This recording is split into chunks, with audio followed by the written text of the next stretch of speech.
allegiance to the flag of the United States of America and to the republic for which it stands, one nation, under God, indivisible, with liberty and justice for all.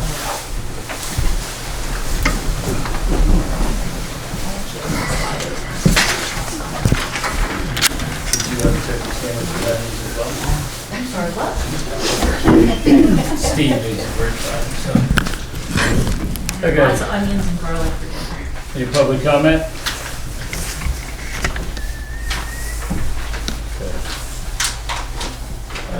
Business for the board, new business. Today we're here to talk about the campus, the schoolhouse building out front here and campus improvement. We have 3 concept plans to talk about this evening as well. And Mike Gerard. Mr. Gerard?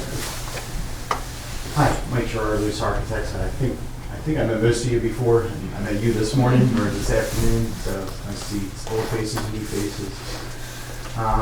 Wanted to just go through where we ended up with here. You know, Mike, can we go ahead and move that over here so that more people can see it? Yeah, I would have it face them. We actually have the plans in front of us. So I think it'd be more important for the audience. Thanks. Now that I see.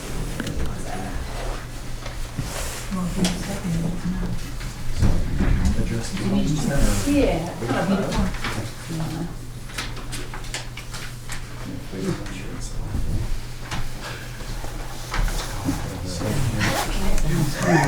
That way you can kind of see me. There you go. So when we were first approached by the township to try to see what could be done with the existing schoolhouse building out there, we got the wish list, and it was basically a conference room, so that way you'd have more space to have meetings, also have it be flexible for whatever it could be used for and big enough to accommodate.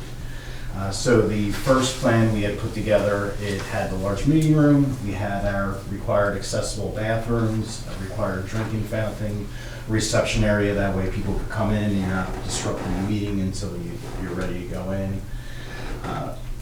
We put that together, we liked how it felt. The only thing we felt was missing was a conference room. That way, if whoever is meeting, whether it's the Board of Supervisors or the Zoning Hearing Board, they would have a place to go if they wanted to talk in private about what's going on to do so. So when we put that together, we had added a addition off the side of the existing schoolhouse and put in a conference room. That way there was a small place, and again, you could have one large meeting and still have a small conference room where a secondary meeting, if needed be, could go on, or if the zoning hearing board or board of supervisors wanted to talk a little bit in private, they had a place to go. That then was reviewed, and it came back, hey, we like the idea of a meeting room instead of such a big reception area. Is there any way to keep it within the existing building footprint? That way it would help keep costs down. You're not putting additions, all staying in the existing. So when we had put together that, this is just some of the conceptual interiors we had put together, showing the large meeting room along with the small one. And then this was the last iteration that kept the same size conference room, but instead of it being an addition, it was in the existing footprint, and the entrance was off the rear of the existing parking lines. Still had your required bathrooms, the reception area, that way it was partitioned off and kept the quiet down before you entered the main meeting space. And that's where it was, it has left off with that design, so all in the existing footprint to help keep the cost down. Any questions? So I'll just maybe jump in and just kind of give some context. So prior to bringing BoS Architects on, we had another architecture firm helping us to come up with some concepts for meeting rooms, and they had come up with 2 alternatives. One was to build a new addition off the front of this building, and that be the new conference room. And then the second alternative was to take the upper portion of the building behind us and convert that into a conference room. The previous board thought that it made the most sense to focus the meeting room in the schoolhouse. And so that's kind of why we've gotten where we've gotten. But then with the election in November, because we weren't sure if you guys would want to continue down that path, we sort of just stopped working on this and just kind of waited till we got to this moment to kind of see if you guys were comfortable moving forward with the plans to convert the schoolhouse to a meeting room. And then if the answer to that is yes, then we need to decide, how you want to move forward in terms of the conference room and the concepts that have been provided to us. I know from my perspective, since we've already acquired the schoolhouse, and that was a long-term plan in the township to acquire the schoolhouse, and there are plans to want to restore the schoolhouse to a more original appearance, it wouldn't make sense to me to restore the exterior of the schoolhouse and then not use the interior in some form or fashion. So I actually support exactly what this plan shows, putting the enlarged conference room in the schoolhouse rather than adding an addition here and having empty space over there. That to me didn't make sense. If we're gonna restore the schoolhouse, it makes sense to make that space functional for the township. I guess for me, when the schoolhouse was first talked about, it was in 2015, as you had said. Well, it dates back to before 2011. Right, 2011, right. But for sake of what we've talked about, it was in 2015, the Recreation Park Open Space update said that they would like to acquire it for possibly a senior center or other considerations, considering like for the Boy Scouts and things like that.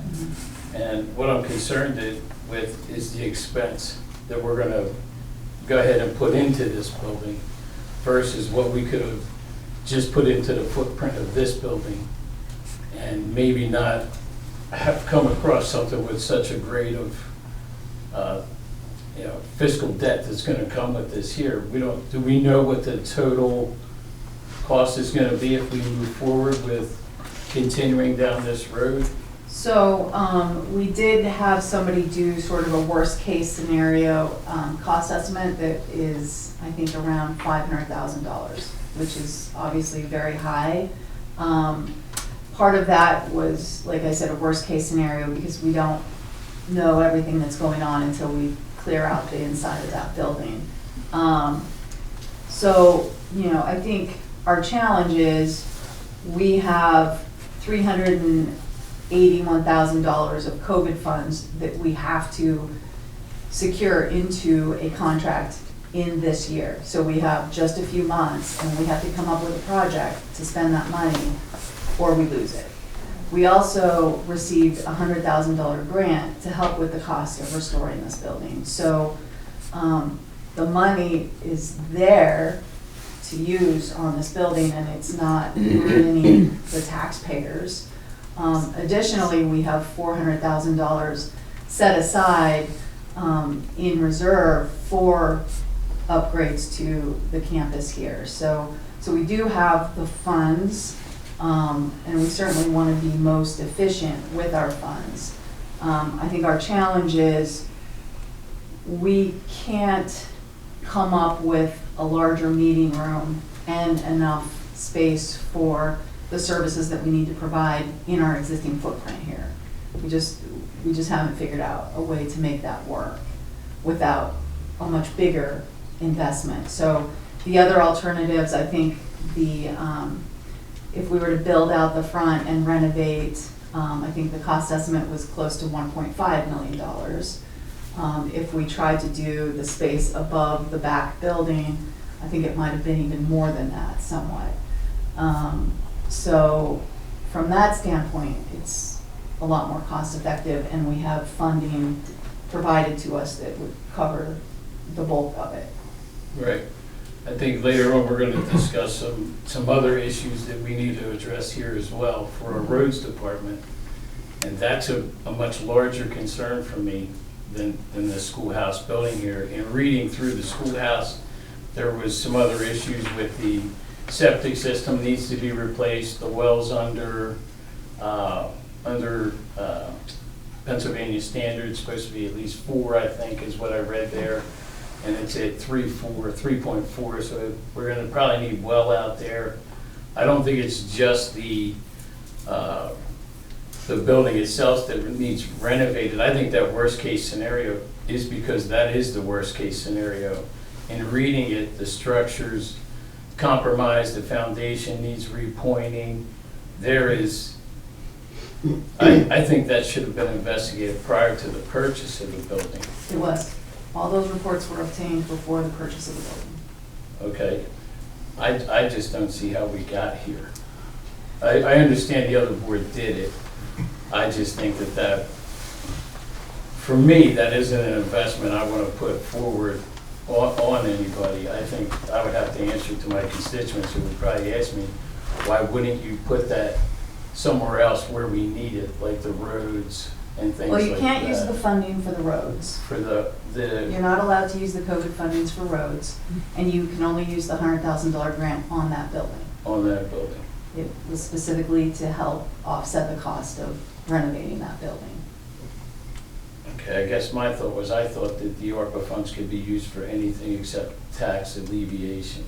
They can be used for working on your roads, is my understanding. So they have to be an investment in something here. Now, they could be invested in, an expansion of the public works facility or a renovation of this building. So, if that's something you guys want to change gears on, we need to know quickly. Otherwise, again, for us to come up with a project and get it designed and then get a bid package put together and then get out to bid and get under contract in the next 10 months is already pushing it. I think maybe what would be helpful, because while we kind of jumped into saying, hey, let's talk about the schoolhouse. There are several capital investment projects in discussion related to campus upgrades. One Right. is the schoolhouse. Moving a conference room over there, allows us to have almost a double-sized space conference room, so there are times that we could have more people and not have standing room only in here. This facility does need some upgrades. While this is the only conference room here, there's not proper emergency exits with this facility from a emergency management planning perspective, from a safety perspective for our employees. So there is some reconfiguration of the space that needs to be done here. We also have another situation where behind us is the public works facility, the garage is down here, the repair shop's down there. So odors from the public works vehicles are in this facility, so Kate and Tracy are smelling the vehicles all day up here in the facilities. So Well, not all day, but occasionally. but there are concerns about, the safety of this facility and having our employees be properly housed. So there are other plans that I don't know if we're presenting those tonight or not, or at least they're up for discussion. Right. About reconfiguring this space upstairs that best suits the needs, giving us a lobby, giving us lock off from people to come into the building for the employees, so that if there was an active shooter, that's an item that falls under the emergency management plan, that we don't have a safe facility that it covers for that. If Kate and Tracy are in the office and an active shooter came in, they can't actually get out of the facility because there's no exit doors in their office space. So I do think we need to be thinking about long-term planning for our community. We don't really have growth space in this facility. Even if we reconfigured it some, there are plans for, the Tim Hendricks property for several hundred more homes to go in. our township is going to grow to some extent, and that will put more demands on this facility. So we need to be thinking long-term, not just short-term. The third large project really revolves around the public works and this garage behind us, and that we do repairs in it, and is it the proper size? It doesn't have a lift in it. There are certain things that we could be considering. There is potentially additional garage space that needs to be needed for our vehicles. They're housed outside, so that's not the best place for our capital equipment to be stored, even though they're for the roads and lawn equipment. It's probably not the best storage for some of our capital equipment that we invest a lot of money in. And from what I saw today, it looks like, Steve, you guys take great care. I mean, for having just done the roads, that all the trucks are clean and shiny, and I was highly impressed at how clean, they're taking good care of our vehicles so that they last a long time. I think that's important too. They're not, they're well maintained, I should say. So while we say we want to do the schoolhouse and we need to do something here, and we likely need to do something else from a garage perspective and a repair perspective, we need to be considering all of those and how we actually stage those. We're not going to do all these projects all at one time in 1 year. That it's just not feasible and it's not cost effective. But I think it's important for the township to realize that we do have to invest some money in our campus here, and our employees, whether they're the office employees or the public works employees. The facilities downstairs don't look like they have been touched in decades. There's the gentlemen that work in public works sometimes are working around the clock, as they did with snow removal. We don't have shower facilities. They could be out cutting grass and knee deep in muck, and they have nowhere to come back and clean up here. So there are upgrades to the downstairs to the public works facility that need to be accommodated. It literally looks like you guys work in a basement and it hasn't been touched in 40 years, is my impression. That's about right. And I don't think that is fair for our employees to want to come into work here. We want to make them happy. We want to keep long-term employees. I think they do a good job on our roads. I don't know if anybody had any complaints, but I drove around on them yesterday and I felt like they were in good shape. So I know that's a long spiel, but it's not just considering the schoolhouse. It's really, how do we manage these projects going forward, and how do we accommodate some growth for our campus here? Because we will have, while we only have 2 employees upstairs here, the space that they're in isn't necessarily conducive for when people come in and have to meet with them, and the treasurer comes in, et cetera. There's not a lot of flexi space over there for people to sit in. So it's a big undertaking, and I think we as a community need to figure out what is the right strategy to make some of these enhancements. So when I say initially that I agree with moving the conference room over to the schoolhouse, it's because I already knew that all these other things have to be done, and we have to figure out what's the right order to do them in. Knowing that we have COVID funding and we have a $100,000 grant assigned to fixing the schoolhouse.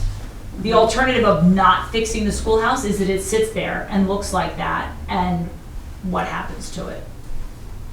Do we care as a community that we restore the old schoolhouse? Maybe that's not a priority. I mean, we acquired it because someone pre-2015 said we should make an investment if it comes up for sale. So, right. And it got incorporated into our comprehensive plan and our Parks and Rec plan. So it's been identified as a priority for the township for 15 years probably. So I guess my concern would be using this grant kind of locks us into that home over there. And let's be honest, it's not an old schoolhouse. That was sold to the gentleman, Mr. Earl Richard, I think his name is, in 1954. And if you look through these photos in the report, he basically gutted the place as I'm not a carpenter, but it looks like I did the work, is what I would say. And it's, not to demean the young man or the gentleman at all. It's just, that's how things were done back then. And I just don't see it's cost effective to go that route, knowing I just toured Steve's facility, or our facility downstairs, and I agree 1,000% that there's only 3 of these gentlemen taking care of our entire town. And I think it's my obligation to give him every single thing he needs to continue to do that. And I do agree with what you said about the ladies in the office here, but we need to understand, we are Upper Frederick, we're not Kensington. And the active shooter stuff, I don't see it around here. While I hope to God it never happens here, I think we can alleviate this with some security. You know, like door buzzers getting in. My wife is a school teacher, and I can't go in her school without being buzzed in. Some other townships that I talk to, that's exactly what they do. You gotta be buzzed into there to get in, to even conversate with the young ladies inside. I do think there's ways to alleviate the concern with that as well. And that can be done with security enhancements. Even the door out the side over there would be relatively inexpensive if we were looking for another way out. Bulletproof glass, things like that. I think we can address the concerns with that. But for me, my biggest concerns is Steve and what we need to give this roads department here to continue to service the way that they do. I think we're lucky to have a group of guys like this. And Steve's probably the most famous guy in Upper Frederick. Every door I knocked on running for office, this guy's name come up to the point where I asked another gentleman, who the heck is this guy Steve? I didn't know who he was. So I think that's probably my top priority here moving forward, is that. And then I guess I would look into the expansion of this room. I don't like the idea that we're gonna take our township building or a meeting room and relegate the residents to the outside. I think if we're gonna have residents come to the township building, we should welcome them inside this building and make it as accommodating as we can. And I think we can alleviate the amount of people in here with the Zoom sessions. I believe that, because then they don't have the need to come here. You know, we can address it that way as well. So for me, it's not to demean the schoolhouse, I just don't see it as a way I wanna go. And I think that grant would be forcing me to continue down that road.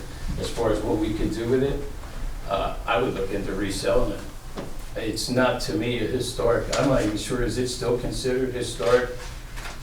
Yeah, it's from the 1800s. I mean, it's not on a national register, but it's been identified by the township as a historic resource. Right. I think we should look out to, what is it, Goshhoppen Historical Society? Maybe they could do something with it, or? Well, we already talked to them about trying to get them involved with the old house on a Colonial, and they just don't have the resources to take on more properties. So that's not something they're interested in. Right, okay. Can I ask Steve, could you tell us what, maybe it would be helpful if everybody here understood what your needs are? Our needs are to expand our public works area. I've always tried to get away from this part of the building, just for the simple fact that the odors do come upstairs, and we don't know how bad it smells up here. I was just up here the other week because we were down there spray painting and welding, and came upstairs and it was like, yeah, it's pretty bad up here. So we need to expand ourselves away from this building. I like to get every piece of equipment that we have in this township should be inside, should be indoors.